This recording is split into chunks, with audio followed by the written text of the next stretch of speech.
2년 전에 읽었던 박현찬 씨가 쓴 원칙 있는 삶이라는 책의 앞에 부분에 보면 2004년도 태국 푸켓에 일어난 그 쓰나미에 대한 이야기가 소개되어 나옵니다. 내용이 이렇습니다. 제가 한번 그 부분을 좀 읽어보겠습니다. 낙원의 하루가 밝았다. 일찍 깬 갈매기들은 바다와 하늘을 분주히 오가고 부지런한 관광객들은 한가로이 해변을 거닐고 있었다. 여느 때처럼 조용하고 평화로운 아침, 그 시각 평화로운 옥빛 바다 및 까마득한 그 심연의 바닥에서 거대한 균열이 생겼다는 사실을 아는 사람은 아무도 없었다. 그것은 상상할 수도 없는 일이었다. 그러나 지구 내부 깊숙한 곳에서 시작된 대폭발의 파동은 곧장 이 낙원의 해변을 향해 다가오고 있었다. 갑자기 파도가 하늘 위로 불쑥 솟아오르더니 맹렬한 속도로 몰려오기 시작한 것이다. 현실감이 전혀 느끼지 않는 그 풍경 앞에서 사람들은 멍하니 서 있기만 했다. 사람들은 내륙을 향해 미친 듯이 뛰기 시작했다. 그러나 파도가 더 빨랐다. 시속 800km의 파도가 순식간에 해변을 집어삼키더니 쉬지 않고 무트로 나아갔다. 집과 사람과 자동차들이 한데 섞여 내륙으로 쓸려 올라갔다. 그리고 잠시 후 형체를 알아볼 수 없는 잔해가 되어 다시 바다로 빨려 들어가기 시작했다. 그러나 그것으로 다 끝난 게 아니었다. 생존자들이 미처 정신을 차리기도 전에 2차 해일이 덮쳤다. 성난의 일은 이미 아수라장이 되어버린 해안을 더 철저하게 쓸어버렸다. 물이 빠지자 재앙의 흔적이 적나라하게 펼쳐졌다. 조금 전까지만 해도 이곳은 지상에서 가장 아름다운 휴양지였지만 이제는 끔찍한 지옥이 되고 말았다. 여러분, 그런가 하면 우리가 2011년도에 일본 동북부 해안에서 일어난 쓰나미를 다 기억할 것입니다. 지금도 후쿠시마 원전에서 하루에 300톤 정도 되는 그런 방사선이 바다로 흘러가고 있다는 정보를 우리가 들으면서 위협을 느끼고 있습니다. 그때 사진들을 보면 그 상황이 얼마나 처절했는지 잘 알 수가 있습니다. 여러분, 오늘 본문에 나오는 노아의 홍수 때는 이때보다 더 훨씬 더 심각한 상황이었을 거라고 생각합니다.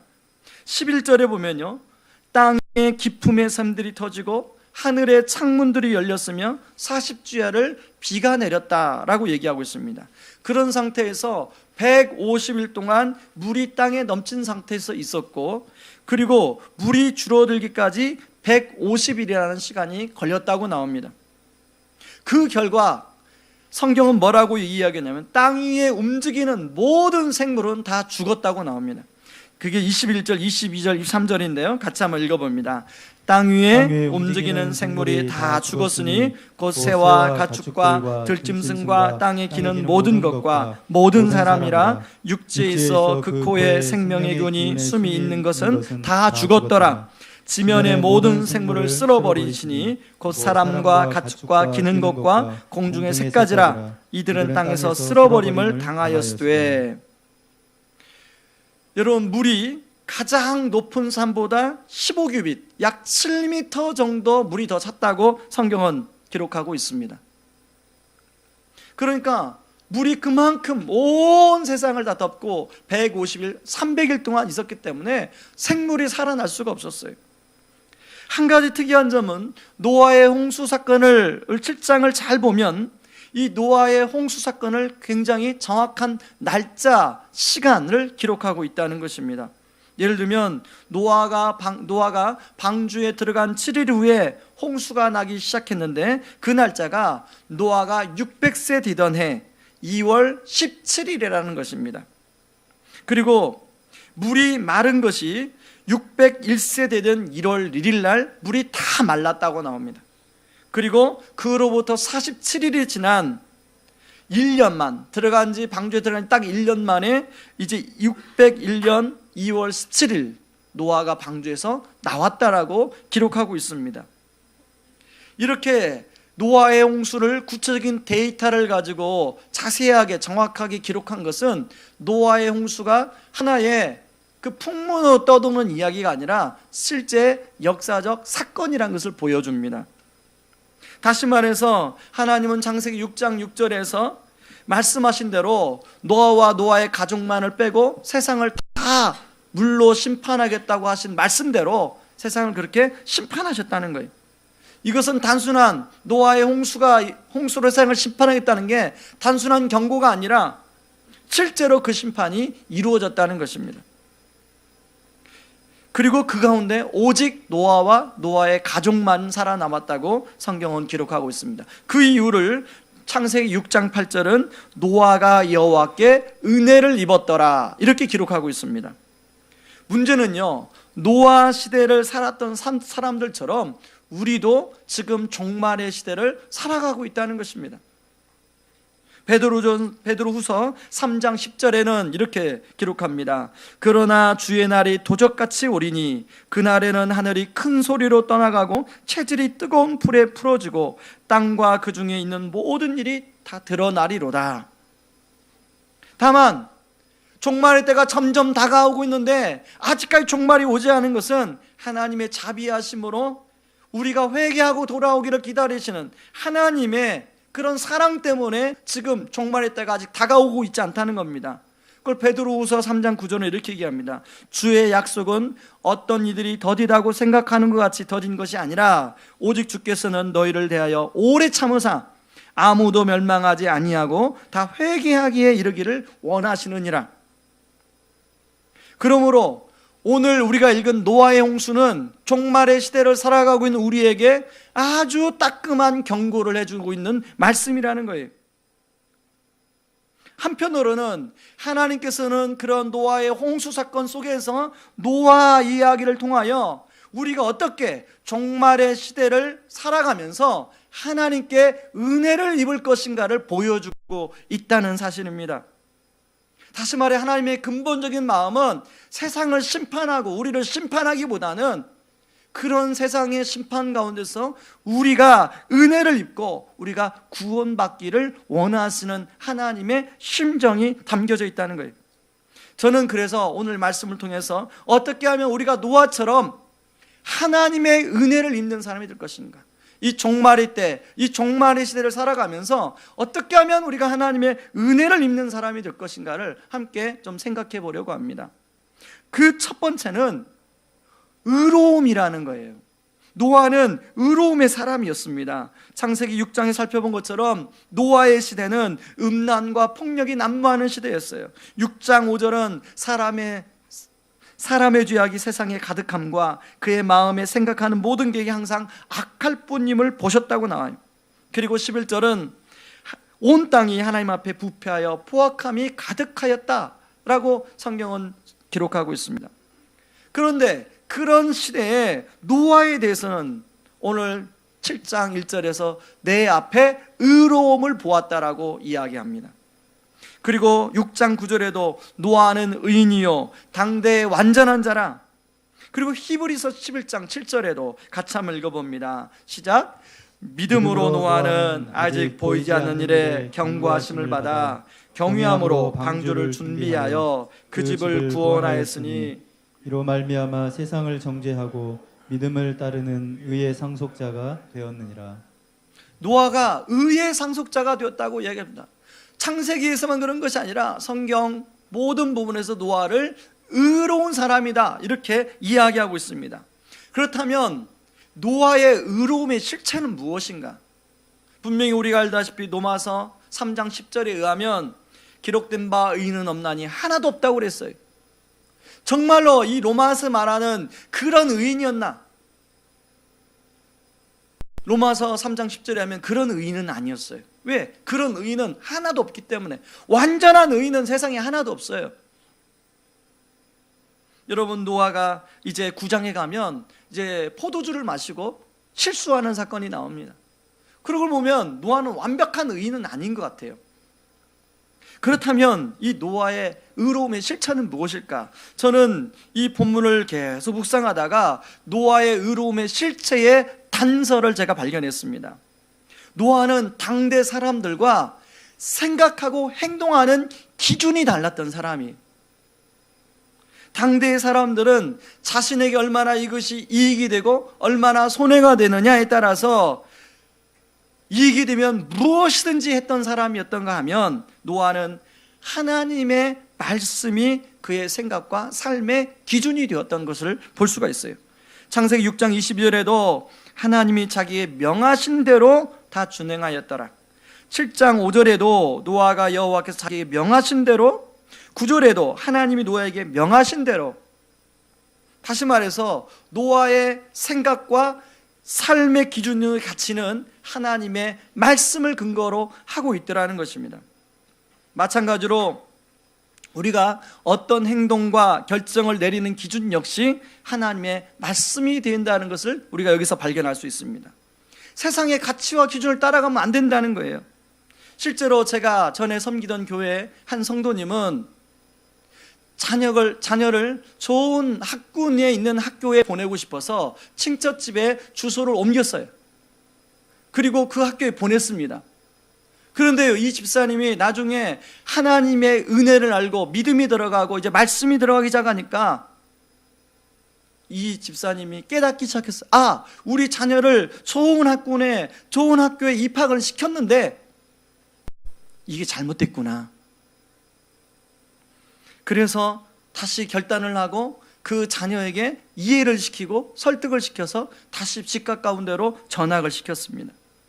사실 그 자녀를 키우는 부모의 입장에서 그 어렵게 입학시킨 그 학교에 그 자녀를 다시금 전학시킨다는 게 그 쉬운 결정은 아닙니다. 그래서 성경은요, 로마서 12장 2절에 너희는 이 세대를 본받지 말고 오직 마음을 새롭게 함으로 변화를 받아 하나님이 선하시고 기뻐하시고 온전하신 뜻이 무엇인지 분별하도록 하라고 이야기하고 있습니다. 우리가 잘 아는 대로 소돔성은 의인 10명이 없어서 하나님 앞에 심판을 받았습니다.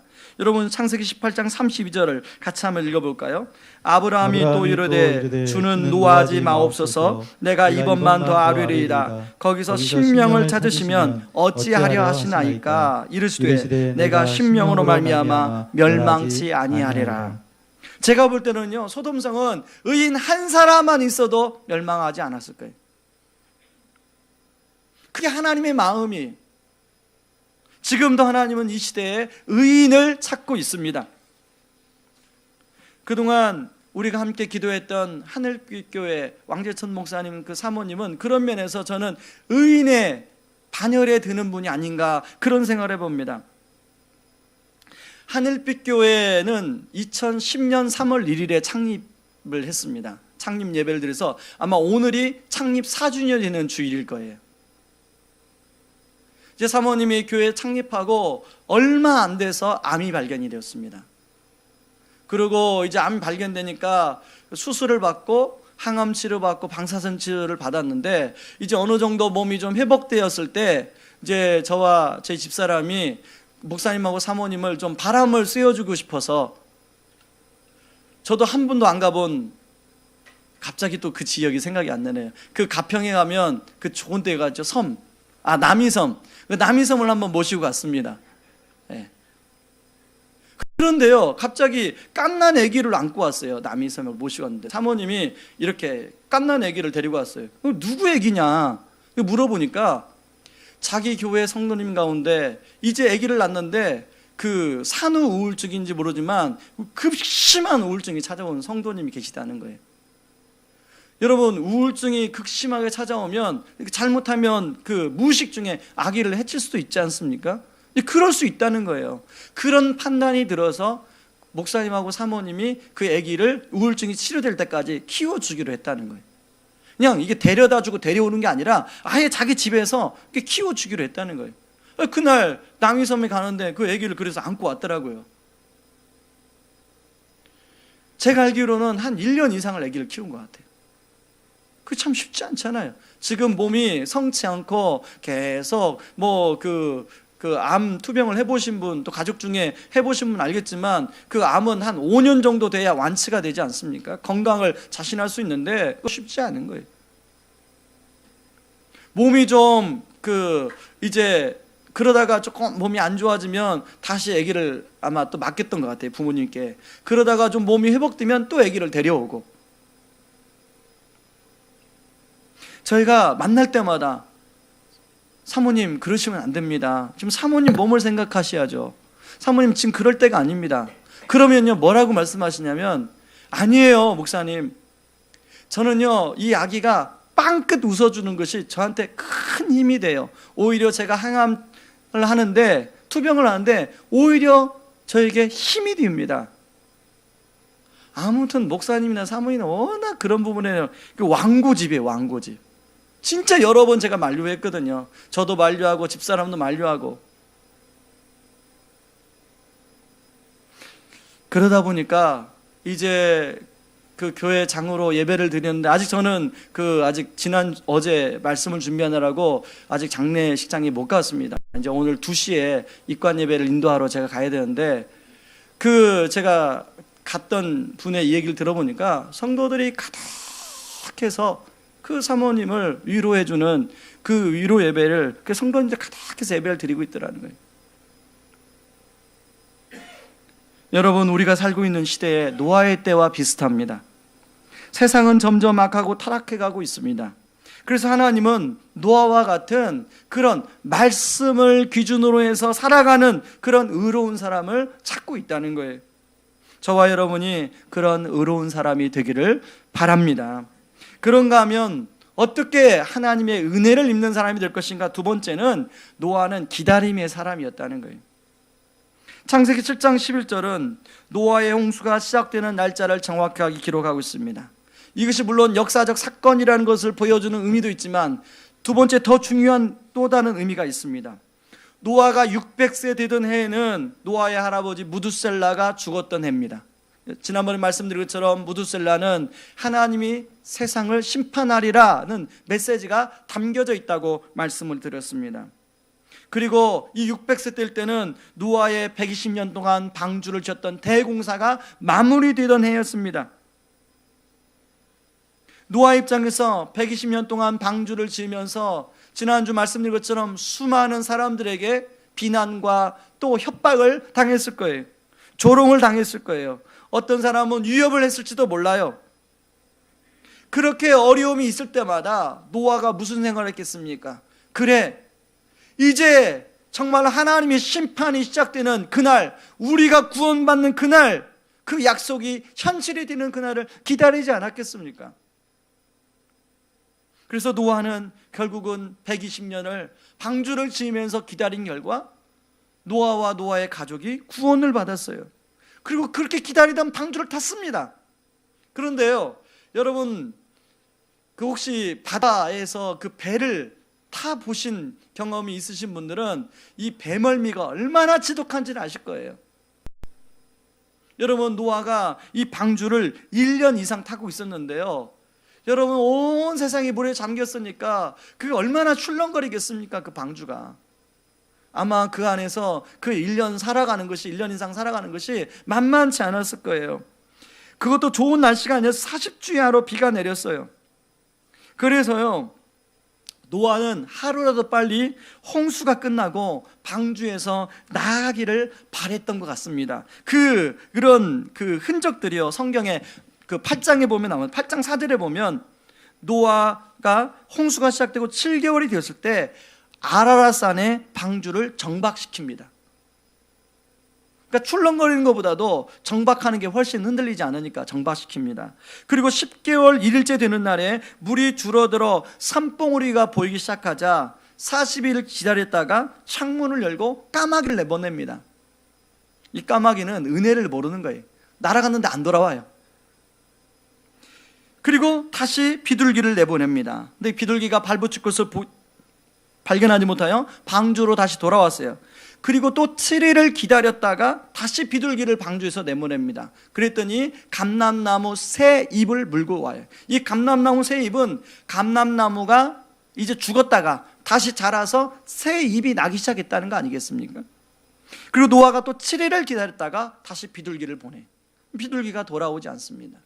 여러분, 저는 노아가 까마귀를 보내고 비둘기를 3번 이렇게 보내는 이 행동을 통해서 노아가 한시라도 빨리 방주에서 나가고 싶은 노아의 마음을 느꼈습니다.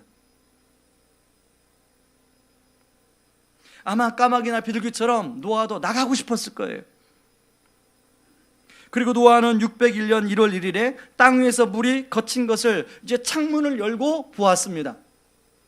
여러분, 저나 여러분 같으면 물이 다 거쳤구나, 말랐구나 하고 나갈 텐데 노아가 나가지 않아요. 창세기 8장 13절을 한번 같이 읽어봅니다.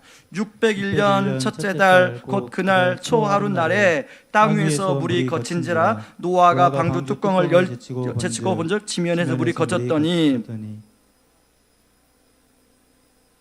누구보다도 간절함, 방주에서 나고자 하는 그런 간절함이 있었음에도 불구하고 물이 다 거쳤는데도 나가지 않아요.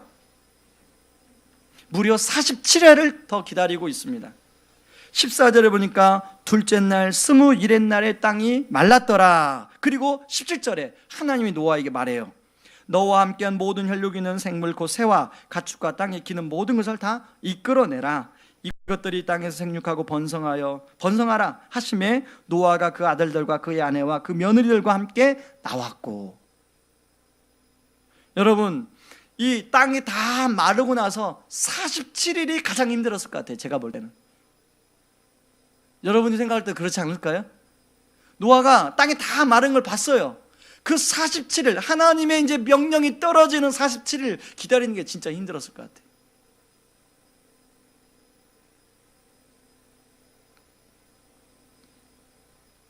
노아는 방주에 들어갈 때도 하나님의 말씀에 의해서 방주에 들어갔고, 나올 때도 나오라는 하나님의 말씀을 끝까지 기다렸다가 나오는 것을 볼 수가 있습니다.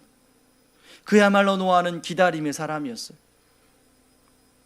여러분, 누군가를 또 무엇인가를 기다려본 사람은 기다린다는 것이 얼마나 힘들고 어려운 일이라는 사실을 잘 아실 거예요.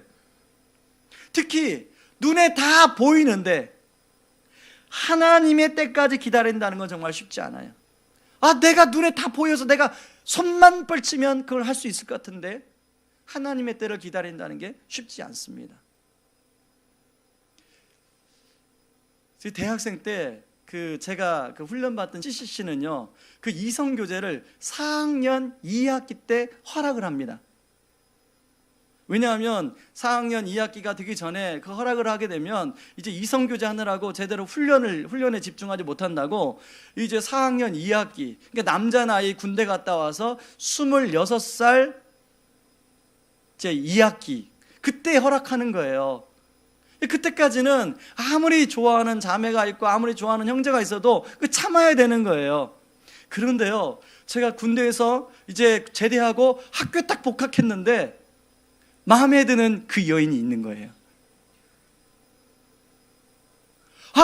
딱 보니까 그 여인도 저에게 마음이 있어요.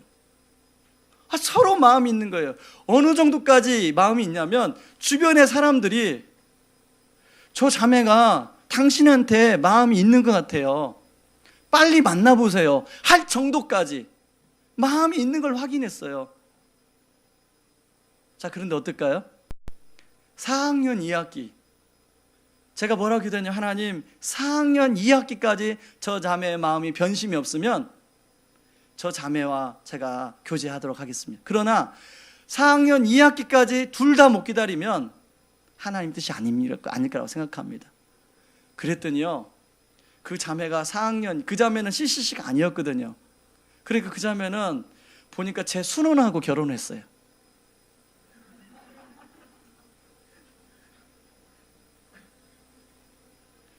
지금 생각하니까 그때는 엄청 서운했는데 지금 생각하니까 그게 얼마나 감사한지. 하나님 뜻을 분별하는 계기가 되었잖아요. 이렇게 말할 수밖에 없는 저를 이해해 주시기 바랍니다.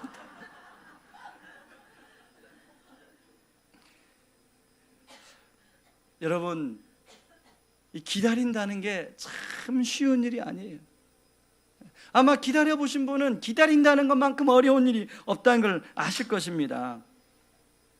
여러분, 저는 그동안에 살아오면서 참 기다리는 시간들을 보냈는데 힘들었는데요, 그때마다 불렀던 찬양이요, 주님의 시간에 라는 찬양을 많이 불렀습니다. 이렇게 시작합니다.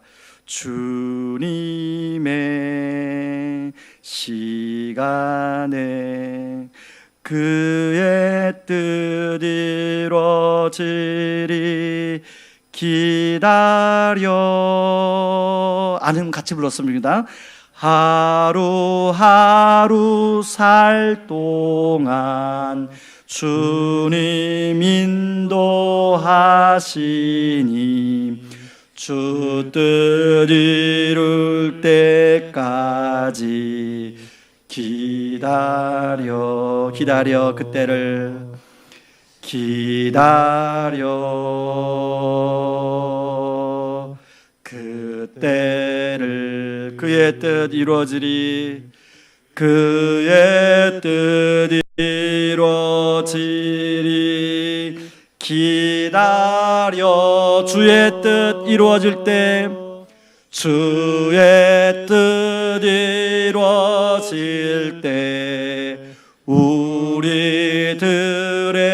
모든 것 아름답게 변하리 기다려.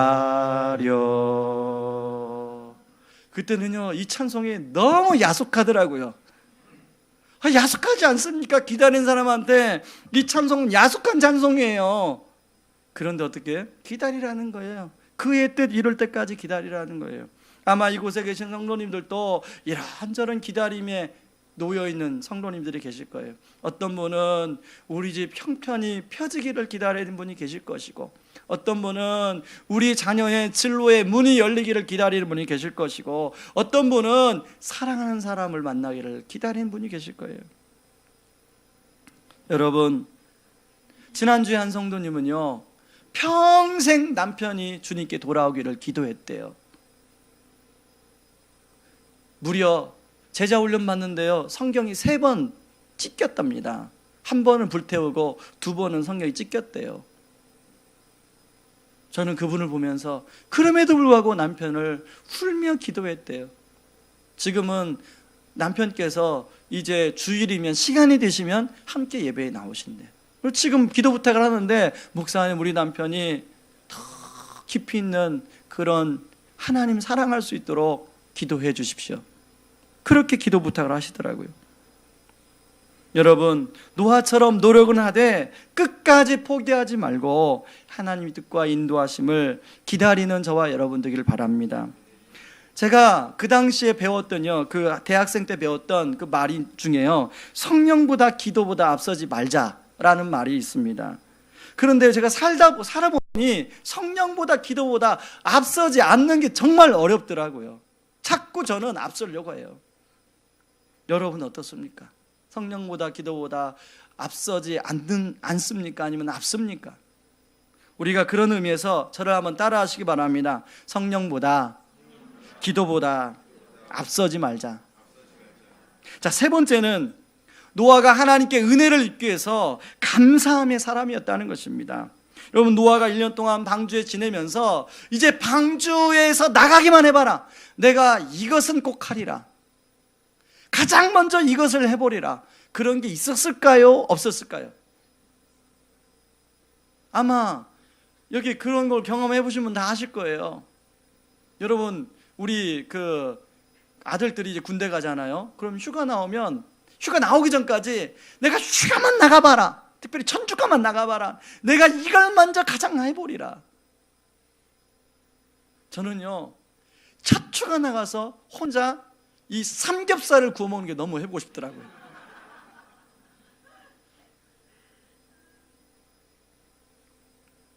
아마 노아는 자기 형제들, 친척들이 어떻게 됐을까?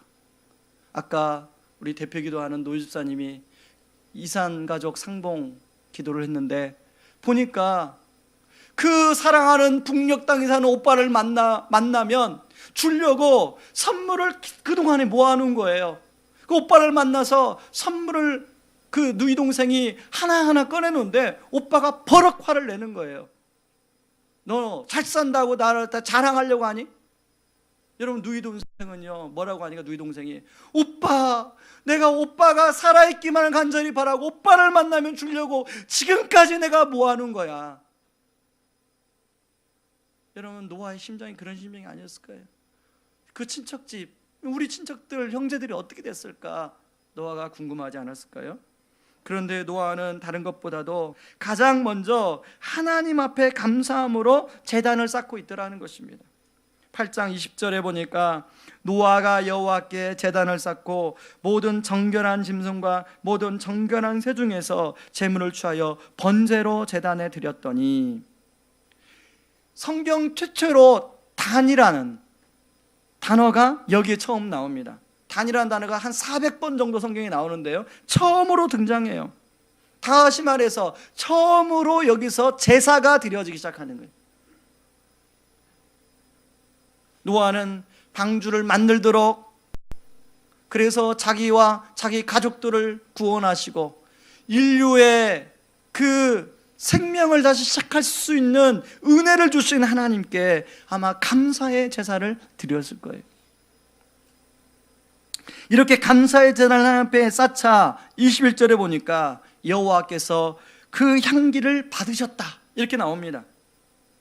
이 향기를 받으셨다는 말은 다시금 하나님을 기쁘시게 하는 향기로운 냄새가 되었다라는 뜻입니다. 하나님이 노아가 드린 감사의 자를 기쁘게 받으시고 21절에서 중요한 약속을 말씀을 해주고 있습니다. 21절을 쉬운 성경으로 그 잠 읽어보겠습니다. 여호와께서 그 제물을 기뻐 받으시고 마음속으로 말씀하셨습니다. 다시는 사람 때문에 땅을 저주하지 않을 것이다. 사람의 생각은 어릴 때부터 악하지만 이번처럼 땅 위의 모든 생물을 멸망시키는 일을 다시는 하지 않을 것이다. 이 부분에 대한 성경 해석자들의 좀 논란이 있습니다. 여러분, 원래 논리는 사람이 어릴 때부터 마음이 악하기 때문에 다시금 죄를 저지르면 다시금 심판하겠다, 이렇게 말이 돼야 이게 논리적으로 맞는 말인데, 어릴 때부터 사람의 생각이 악하지만 하나님은 다시금 이렇게 심판하지 않겠다고 이야기해요. 그 근거가 바로 노아가 드린 이 감사의 제단 때문에 그럴 것이다 라고 해석하는 성경학자가 있다는 것입니다. 그만큼 노아가 드린 이 감사의 제사를 하나님 그만큼 하나님 입장에서 기쁘게 받으셨다는 거예요.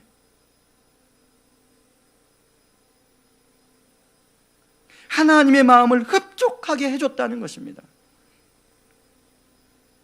여러분, 우리가 마음을 담아 하나님께 감사의 제사를 드리면 하나님은요 또 다른 감사의 제목으로 우리에게 갚아주시는 하나님이신 줄 믿습니다.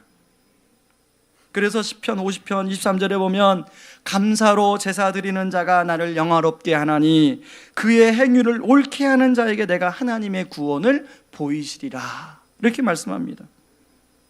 여러분, 그러므로 우리가 예배 드릴 때 감사함으로 드리는 것이 중요하다는 것입니다. 예배는 나를 구원해 주시고 지난 일주일 동안 우리의 가정과 나의 삶을, 사업장을, 직장을 지켜주시고 보호해 주시고, 비록 이런저런 어려움이 있었지만 그런 가운데서도 나를 붙들어 주신 하나님께 감사함으로 나와 드리는 제사의 하나의 행위예요.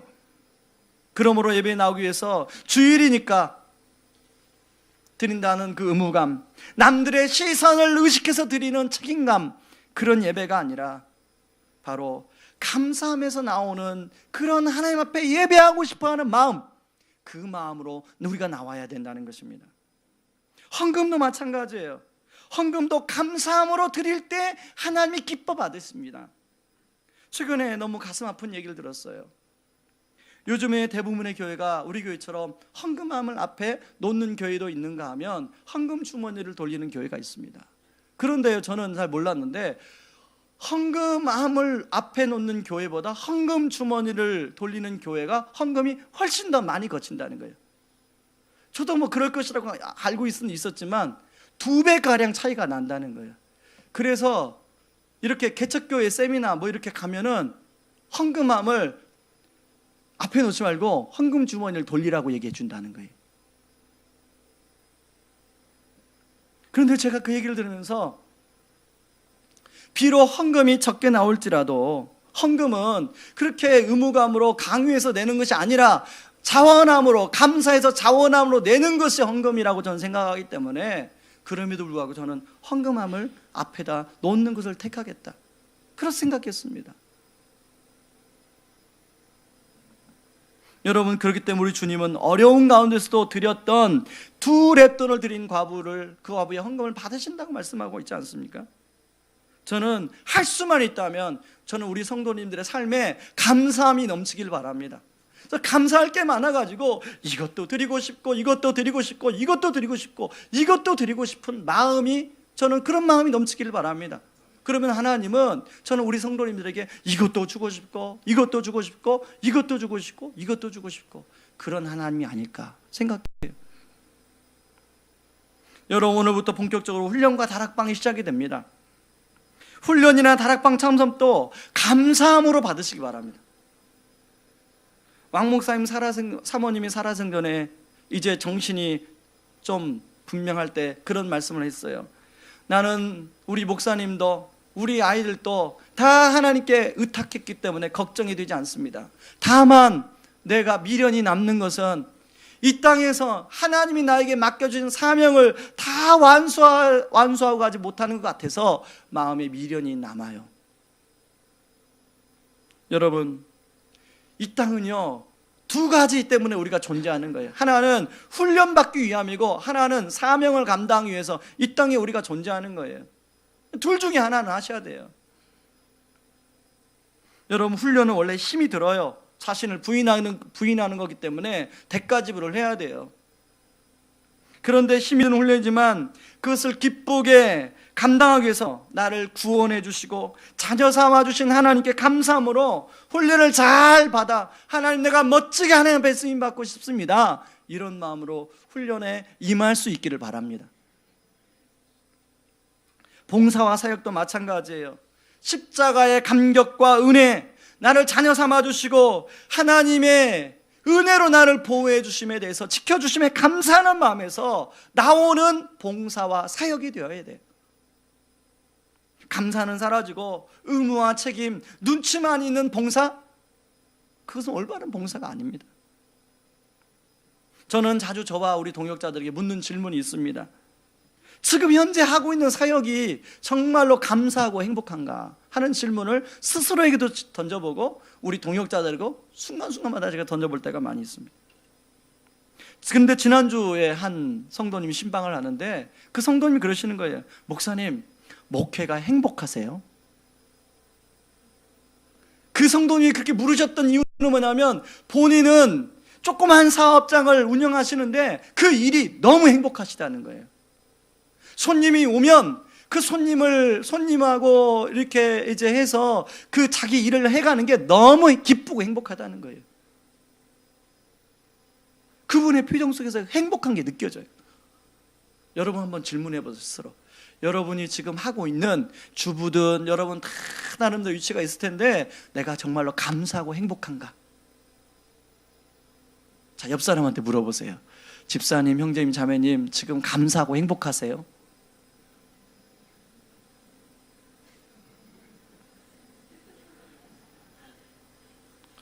저는 알람을 연초에 이제 저에게 주신 찬양, 주께서 주신 동산에라는 그 찬양으로 알람을 맞췄습니다. 그 전에는 새벽에 이제 알람 소리만 울리면 몸이 너무 피곤할 때는 막 던지고 싶어요. 그런데요, 그 찬양을 들으면서 일어날 때마다 아, 그래, 내가 몸은 피곤하지만 나를 구원해 주시고 자녀 삼아 주셔서 그 소망 없는 나를 하나님의 사역자로 만들어 주시고 이 의왕우리 교회라는 동산을 허락하시고 귀한 성도님들을 보내주셨는데 내 몸이 피곤하지만 일어나서 그 성도님들을 위해서 가서 기도해야지, 그런 마음으로 아침마다 그런 생각으로 일어납니다. 여러분도 이번 한 주간 보낼 텐데 매일매일이 이렇게 감사함으로 하나님 앞에 나아갈 수 있기를 바랍니다. 비록 삶은 고단하고 비록 내가 하는 일은 어떤 분은 잘 풀어지지만 어떤 풀어지지 않을지라도 나를 구원해 주시고 자녀 삼아 주시고 그 어려운 가운데서도 그 성도님처럼 성경이 불태우고 찢기는 가운데서도 주님께서 함께 해주셔서 가정을 지키신 것처럼 하나님 앞에 감사함으로 나아가는 저와 여러분들 되기를 주님의 이름으로 축원합니다. 그래서 노아처럼 하나님이 찾으시는 하나님의 은혜를 입는 그 한 사람이 되기를 바랍니다. 우리 이 시간에 주를 위한 이곳에 라는 찬양인데요, 여러분, 이 찬양, 이 마커스 찬양인데 약간 우리 성도님들이 낯설 수가 있습니다.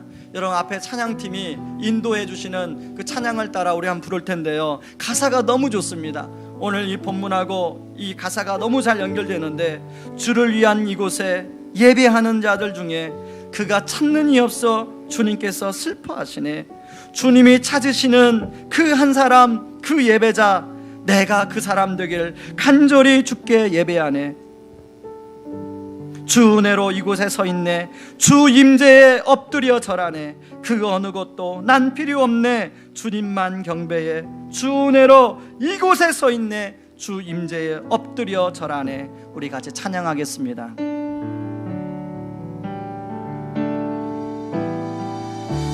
주를 위한 이곳에 예배하는 자들 중에 그가 찾는 이 없어 주님께서 슬퍼하시네. 주를 위한 이곳에, 주를 위한 이곳에 예배하는 자들 중에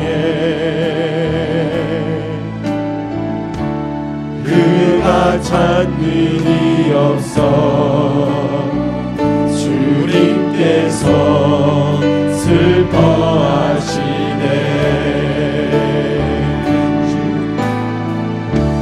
주님이 찾으시는 그 한 사람, 그 한 사람, 그 예배자, 내가 그 사람 되길, 내가 그 사람 되길 간절히 주께 예배하네.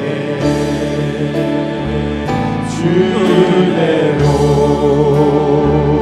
이곳에 서 있네. 주 임재에 엎드려 절하네. 그 어느 것도 난 필요 없네. 주님만 경배해. 주대로 이곳에 서 있네. 주 임재에 엎드려 절하네. 그 어느 것도 난 필요 없네. 주님만 경배. 한 번 더 주를 위한 이곳에 찬양합니다. 주를 위한 이곳에 예배하는 자들 중에 예배하는 자들 중에 그가 찾는 이 없어, 그가 찾는 이 없어 주님께서 슬퍼하시네. 주님께서 슬퍼하시네. 주님이 찾으시는 그 한 사람, 주님이 찾으시는 그 한 사람, 그 예배자, 내가 그 사람 되길, 내가 그 사람 되길 간절히 주께 예배하네. 주 은혜로 이곳에 서 있네. 이곳에 서 있네. 주 임재에 엎드려 절하네. 그 어느 것도 난 필요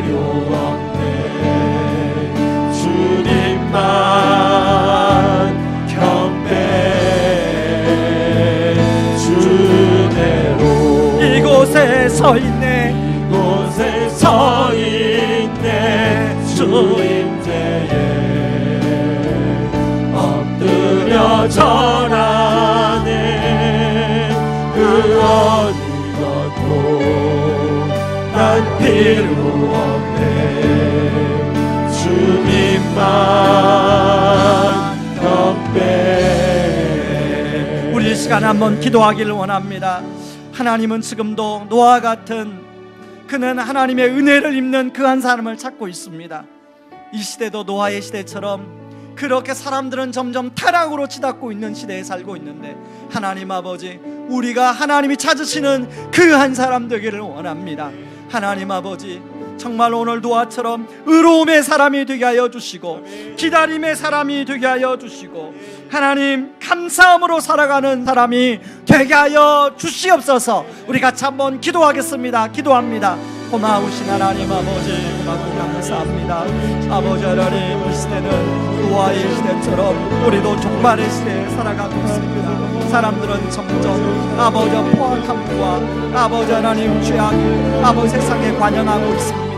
아버지 하나님, 그런 가운데서도 하나님은 아버지 하나님 그 한 사람, 여호와께 은혜를 입는 그 한 사람을 찾고 있습니다. 아버지, 우리가 그 한 사람 되기를 원합니다. 아버지, 그리하여 여호와께 은혜를 입는 사람이 되게 하여 주시옵소서. 아버지 하나님, 노아는 아버지 삶의 기준이 하나님 말씀이었습니다. 아버지 하나님, 생각의 사고의 기준이 하나님 말씀이었습니다. 아버지 하나님, 아버지 하나님 말씀이 우리의 생각과 삶의 기준이 될 수 있도록 하나님 아버지 도와주시옵소서. 또한 노아는 아버지 기다림의 사람이었습니다. 아버지 하나님, 하나님이 아버지 하나님 방주에서 나오라고 할 때까지 얼마나 아버지 나오고 싶은 마음이 많았겠습니까? 그럼에도 불구하고 끝까지 노아는 아버지 기다림의 사람이었습니다. 아버지, 우리가 가장 알지 못하는 것이 기다리는 것입니다. 하나님의 뜻을 기다리는 것을 잘 하지 못하는데, 아버지, 우리가 아버지 하나님의 뜻을 잘 기다려 아버지 하나님 앞에 기다림의 사람이 되게 하여 주시옵소서. 아버지, 그런가 하면 노아는 감사함의 사람이었습니다. 노아가 아버지 방주에서 나와서 해보고 싶은 게 얼마나 많았겠습니까? 그런데 가장 먼저 노아는 하나님 앞에 감사의 제단을 드리고 있습니다. 그것을 하나님 마음을 흡족하게 해드렸는데, 아버지 하나님, 우리는 아버지 하나님, 우리가 수업 예배를 드리지만 아버지, 우리 예배에 감사함이 있습니까? 아버지 하나님, 감사함이 회복되게 하여 주시옵소서. 아버지, 우리 헌금에 감사함이 회복되게 하여 주시옵소서. 우리 신앙생활에 감사함이 회복되게 하여 주시고, 아버지 하나님, 우리의 훈련과 봉사에 감사함이 회복되게 하여 주시옵소서. 그래서 아버지, 감사함으로 드리는 자 하나님을 영화롭게 한다고 말씀하셨사오니, 아버지, 그런 여호와의 은혜를 입는 저희들 될 수 있도록 하나님 아버지여 도와주시옵소서. 인도하여 주시옵소서. 아버지, 그리하여 아버지 하나님이 찾으시는 그 한 사람 되기를 원합니다. 주 은혜로 이곳에 서 있네, 이곳에 서 있네, 이곳에 서 있네. 주임제에 엎드려 절하며 절하네.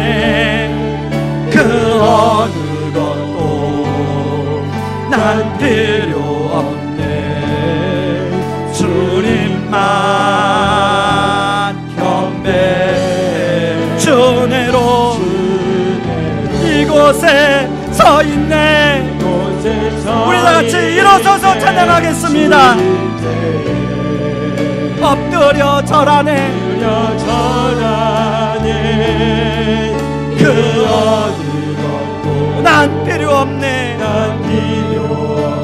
주님만 경배해.